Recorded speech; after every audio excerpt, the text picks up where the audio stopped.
Welcome to the Deep Dive. Our mission, as always, is to really get into the core ideas from important source materials. Today, we're diving into spiritual discipline, specifically using excerpts from Rhapsody of Realities by Pastor Chris, the one from October 5th. And look, it makes a really fascinating, maybe even ambitious claim. The text argues pretty strongly that living an effective Christian life, well, it's not luck, it's not just effort. It's described as the direct result of intense spiritual training. That's right. Training in righteousness, specifically through scripture or the word, as the source calls it. Okay, so training. Let's explore that because it sounds different from just, learning stuff. It is. And that's really the key thing for you, the listener, to grasp here. We're trying to get past just being informed by knowledge. This is about being spiritually conditioned. Pastor Chris points to 2 Timothy 3.16, saying, the word is profitable for instruction in righteousness. And instruction here isn't passive, like sitting in a class. It implies, well, active conditioning, something deep-seated meant for practical use. Conditioning. Okay. So it sounds like we're talking about actually rewiring how someone operates fundamentally. What does the text say the word does then that's more than just giving information? Yeah, that's where it gets really interesting. The source gives the word immense transformative power. It argues that really engaging with scripture isn't just, data transfer. It's described as an internal formation process. The text actually lists 4 things. It says the word is meant to form your personality, condition your thoughts, build your life, and crucially, train your spirit to pick up on God's specific way of doing things. Right. So it's like getting a whole new spiritual operating system, one that doesn't just fix bugs, but completely changes the core code for how you see reality. That's a great way to put it. And if it is a new OS, what does it overwrite? Yeah. What old viruses, like maybe fear or feeling inadequate or lack, what does this new system get rid of? Exactly. The text suggests that the old human software, the reactive emotional habits, that gets overridden by this new divine code.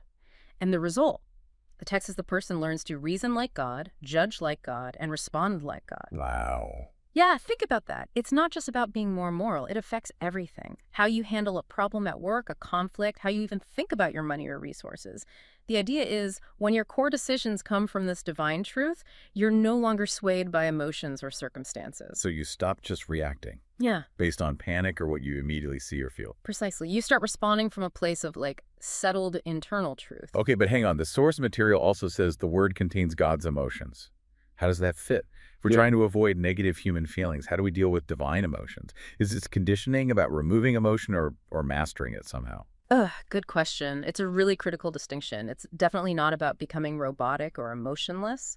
The source gives this detailed definition of the word. It says you're getting God's thoughts, opinions, character, personality, will, and his emotions. Okay. So internalizing the word means internalizing a divine framework for feeling and responding. The conditioning helps you feel the right emotion, or maybe the controlled emotion for the situation. It ensures your reaction lines up with divine character, not, say, human anxiety or fear. So if the word is reveal character, taking in means the character we show is actually, it's God's essence working through us, replacing the default human settings. That's it, exactly. You're shifting from running on, let's say, default human instinct, which is often vulnerable, to running on revealed divine purpose. Right. This makes the example they use really important, doesn't it? The source points to Jesus as the ultimate model of this kind of formation. How did his actions show this complete word-based conditioning, according to the text? Well, Jesus is presented as the perfect blueprint, isn't he? The word made flesh. Literally. The text highlights that his responses weren't tied to what his senses told him or what others pressured him to do or, popular sentiment. His words, his actions, they were just pure expressions of his divinity, manifesting truth without any filter. That sounds like such a radical way to exist. The text uses these very specific, almost clinical phrases to describe his mindset. Powerful phrases. It does. The source points out 2 massive things about his effectiveness. First, he had no sense of need or lack. And second, fundamentally, he had no sense of limitation. He operated outside the physical world's restrictions because his internal reality was totally anchored in divine truth, not what he could see or touch. You can really see that in the Gospels, can't you? Like when the disciples are panicking about feeding the 5,000. Right. Jesus isn't worried about the lack of food. He just acts on the truth of God's provision. Or the storm on the lake. He doesn't react with fear. He responds with peace and authority. Absolutely. And that wasn't just like a special power he turned on sometimes. The text presents it as his conditioned state of mind. He thought like God, talked like God, acted like God because he was the Word fully expressed. Okay, that's an incredibly high standard. But it could also sound, well, almost impossible for someone listening who's dealing with real bills, real traffic, real lack. Yeah. How does the source bridge that huge gap between Jesus' divine model and the everyday human reality of the believer? Yeah, and that's where the application really hits home. The text draws a direct line, quoting 1 John 4.1 semen, as he is, so are you in this world. As he is, so are you. How does it establish that connection? It goes back to origin. It emphasizes that the believer was born again by the Word. It uses verses like 1 Peter 1.23 and James 1.18 to really ground this idea of spiritual birth through the Word. So, because the believer has the life of the Word inside them, the same essential, let's call it, seed that formed Jesus, they must be trained by the Word too. The training isn't just a nice idea for self-improvement. It's presented as the necessary way to grow into the standard set by the one you were born to be like. The Word becomes the guide, the instruction manual for life, as the source puts it, to help you fulfill God's purpose. Ah, okay. It's like having a high-performance car engine delivered to your door. Yeah. But you still need to read the manual to install it right and tune it properly. Yeah. The potential's there, but the training unlocks it. That's a perfect analogy, and it means you can't just be casual about it. The source explicitly says, never be casual with the Word. The commitment needs to be intentional. Right. Let's talk about that intentionality for a moment. If someone listening maybe reads the Bible now and then, sort of casually, what shift in mindset does the text suggest is needed to move into this more intense spiritual training? It's really a shift from just passive reading to active engagement, almost with expectation. Every time you study the Word, the material frames it as a genuine opportunity for transformation. You're not just reading text on a page. You're positioned to receive an impartation, to be established more firmly in righteousness. You're not trying to earn something. You're activating what's supposedly already inside you. Activating what's inside. Think about Acts 20.32. That verse mentions a dual purpose for the word of grace. It says it's able to do two powerful things. First, build you up. Okay. And second, give you an inheritance among everyone who is sanctified. That's quite a combination. Building you up, now forming the personality, conditioning the thoughts, and then the inheritance, which sounds more like future fulfillment. Exactly. And that continuous building up, that spiritual development, it's possible because the believer is described as being born from the incorruptible seed of the Word. Mm-hmm.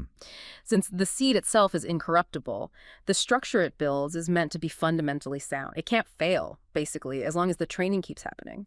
The conditioning ensures that what you produce, what comes out of you, matches the divine quality of that seed within. So, okay, we start with this incorruptible seed. We apply intentional, committed training through the Word.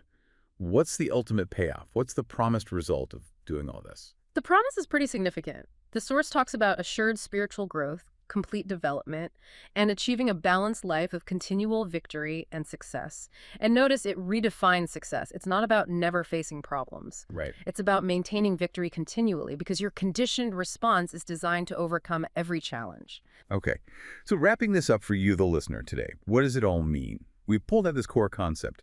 Deliberate spiritual training, using the Word, shifts your life. It moves you away from just reacting based on feelings, senses, pressure, towards being divinely conditioned. And this conditioning, according to the source, aims to mirror Jesus' characteristics, specifically that powerful state of having no sense of lack, need, or limitation. Yeah, the whole system seems designed to change how you think, fundamentally.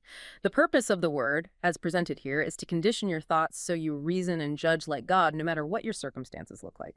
Which brings up a really practical question for you, listening right now. If you accept this idea that your best life comes from this spiritual conditioning, what's one conscious, specific step, something not casual that you could take, maybe even today, to make sure your important decisions are truly being shaped by divine truth and not just by immediate panic or pressure or sentiment? If the instruction manual for continual victory is right there, as the source suggests, then maybe the only real variable is how consistently and deeply we actually engage with it. That's definitely something to think about. Thank you for joining us for this deep dive.